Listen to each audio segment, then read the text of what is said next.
Today, I'm going to turn these cute little lovebirds into a stencil using this tool. No X-Acto knife, no scissors or fancy machines. Look how cute! Hi, I'm Christine, the artist behind Darlissa Designs, and I'm happy you're here. Welcome! First, let me show you how I set up my space.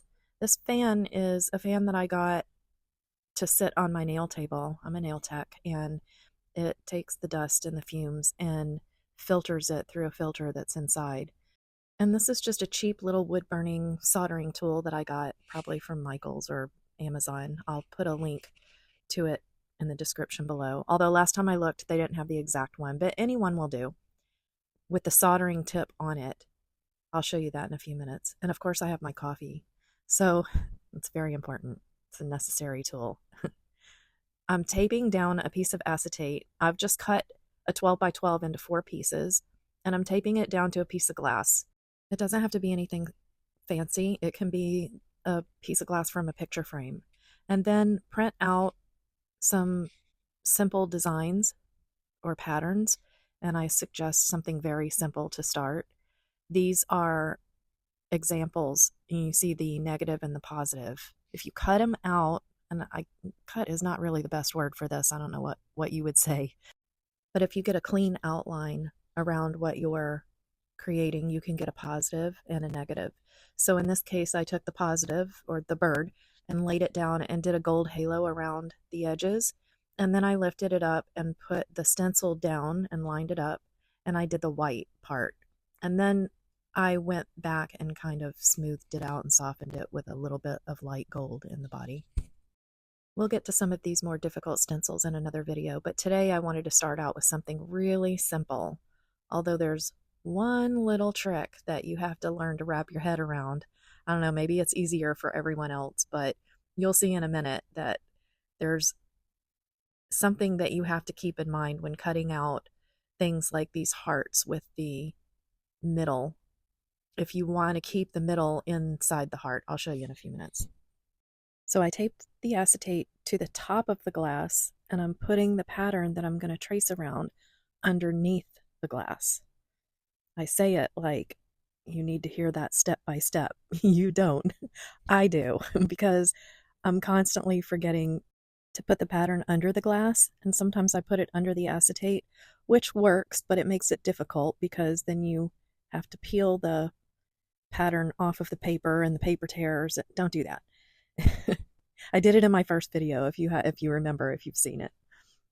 And by the way, I will link that video in the description if you want to go back and check out the first time I showed you how I create these stencils. So you see here that I'm just tracing the outlines here. And it's going to look a little weird here because this glass is a little bit thick. And so you kind of have to pick an angle that you're looking at and stick with that angle. Stay in the same position as you're looking at this because your lines are a little bit far away, the thicker the glass is. I hope that makes sense. But this is the most difficult part, and I have to figure it out every time.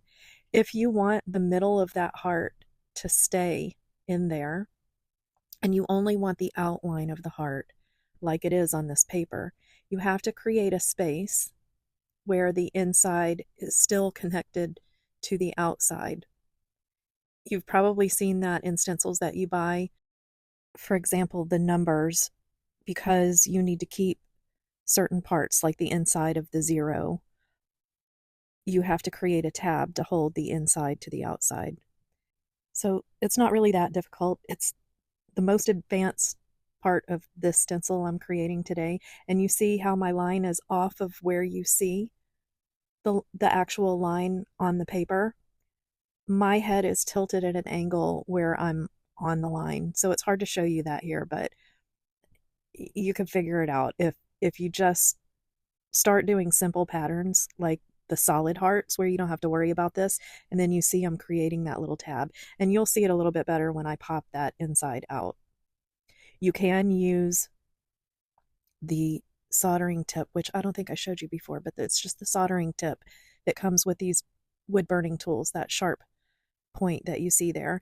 You can use it to pull the plastic apart, where you didn't go all the way through, but you might burn more than you really want, which I did here. It's hard to see, but there's a little notch in the heart in the outline that I don't want there.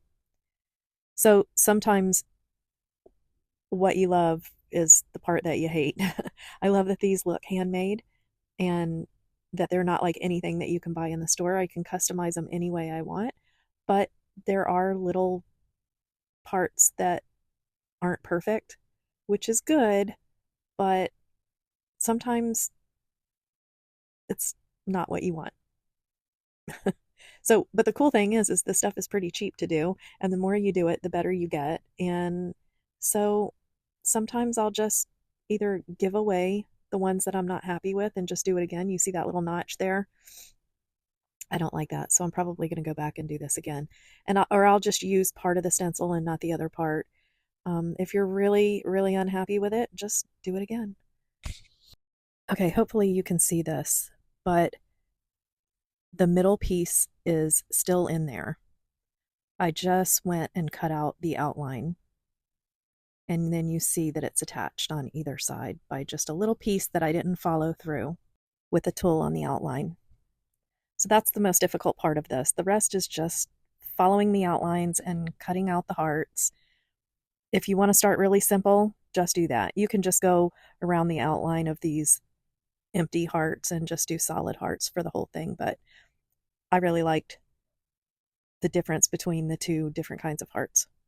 One tip that makes things a lot easier is while you're tracing the outlines, go really slow and kind of let the tool guide you, because if you try and move too quickly, it will skip. And if this thing skips and stays on the acetate for too long, and like milliseconds, it'll burn a hole where you don't want it. So just go really slow. Sometimes I get in a groove and I start moving a little too quick, and then I have to slow down because I've skipped all over the place, and then I have notches on my outlines where I don't want them. Now, just let me warn you, this can be obsessively addictive. Is that even a word, a phrase? I mean, you're going to start looking at every pattern, and I look at everything now and I think, oh, that'll make a really cool stencil. I have a stack of things that I've collected that I want to create a stencil from. And I have a ton of store-bought and Amazon-bought stencils, and I like to use them sometimes, especially if they're super detailed with lots of tiny little parts. Dots like this in this case and little stars are pretty simple, but when you start getting into repeating patterns with lots of fine details, it can be really difficult and time consuming. And in that case, I would either buy a store-bought one, which I used to love, and now I like doing things that are customized or stuff that nobody else has. But you can use your laser cutter or the Cricut that will cut more fine details. But I do like these little handmade ones, and they're fun to do anyway. You could do patterns. You can do so much. Masking, I've made things to mask when I'm painting and I want to add something in the background and that I didn't do before I started my painting, and I don't want to mess up the painting. So I'll just create a quick stencil, just put some tracing paper over what I want to cover, and then I will use this tool to cut it out and lay it on top of what I don't want. For instance, if I'm splattering paint, and I should have done it before I put the focal point on my canvas. So it's a good way to create masks as well.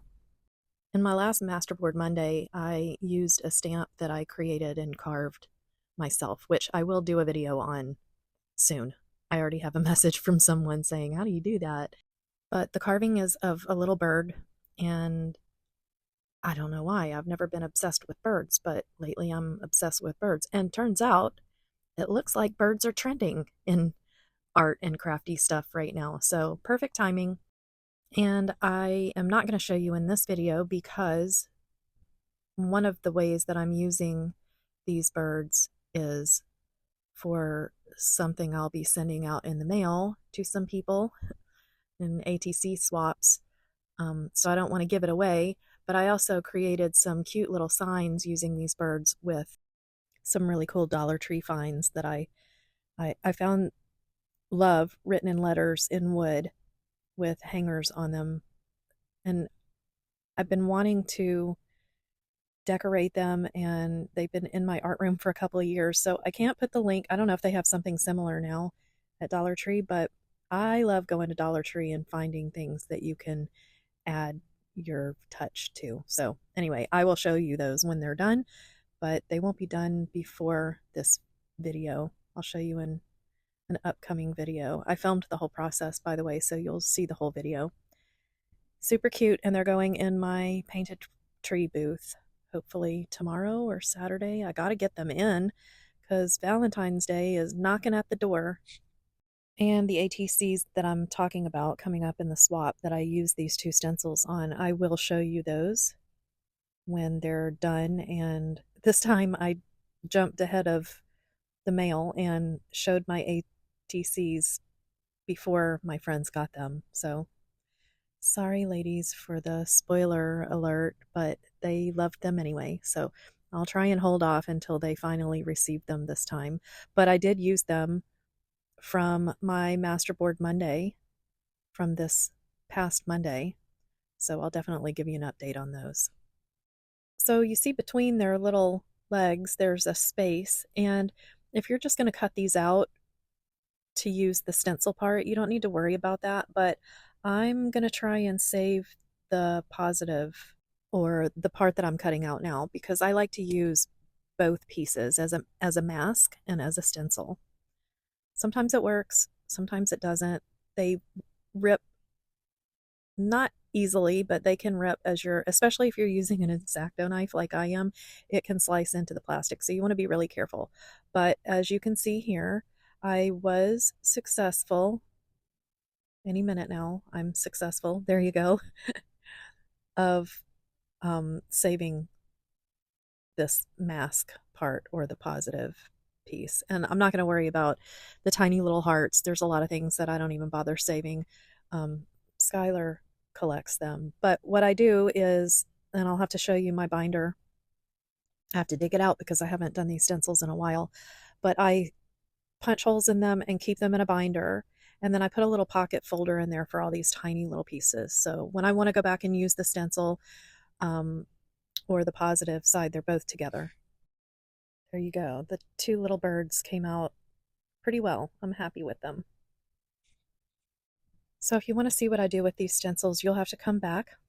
Sorry, but I'm literally working in real time right now, so what I'm using these for is not finished. But I am going to give you a little example of how to use these and what they look like. I mean, I'm sure you don't need to know how to use a stencil, but you know what I mean. So I just ripped out a page from my roll-off book or my glue book, or I just use old books that I'm not going to read or that are damaged, so nobody's going to want them. And I use them to brush off paint. And of course, if you've seen some of my other videos, I usually use these pages in collages later. But you just place, and you can tape this down. It's easier if you tape it down, but I'm pretty good at holding these things still. If I'm doing a project where everything needs to be perfect, I will tape it down.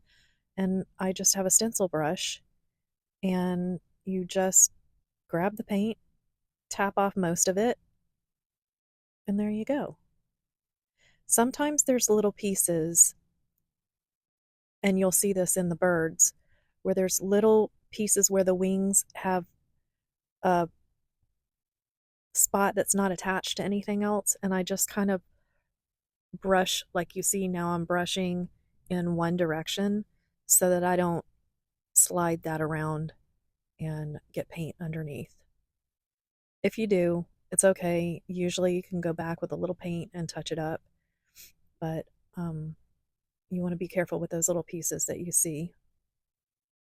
And here I realized that I didn't get one of the hearts out completely, so I'm gonna go back and fix that situation. You'll see a lot. When you first test it out, you'll see little pieces that didn't cut smoothly, and you just go back in and fix it up and try it again. And if it's too messed up, again, you could just make a new one. It's cheap, it's fun, and you can do it over and over again until you have a stencil that you're perfectly happy with. But I'm telling you, I've thrown away some, and then I thought, why am I throwing these away? Maybe somebody will be interested in them, and I give them away. And even though it's not perfect in what I want, the people that I've shared these with are perfectly happy with the imperfections. So you can do that with the ones that you're not 100% thrilled with. Ask Skylar. She'll tell you. She gets some of them and she loves them. Your kids would love them. Your grandchildren will love them. So, just a suggestion. And the last thing you can do is on the hearts where we created those little tabs to hold the middle in place. Sometimes I like that look and I leave it, but you can come in with a paintbrush or a pen if you have the same color pen. And and by the way, you can use these stencils with pens too. You can trace with pencil or pen and not use paint. But you see, you could just go in with a paintbrush and close those little spaces that we created to hold the middle in place. If you try it, you're going to be obsessed with looking at patterns. And like I said before, I'm constantly looking at things thinking, oh, this will make a great stencil. You'll be stenciling everything.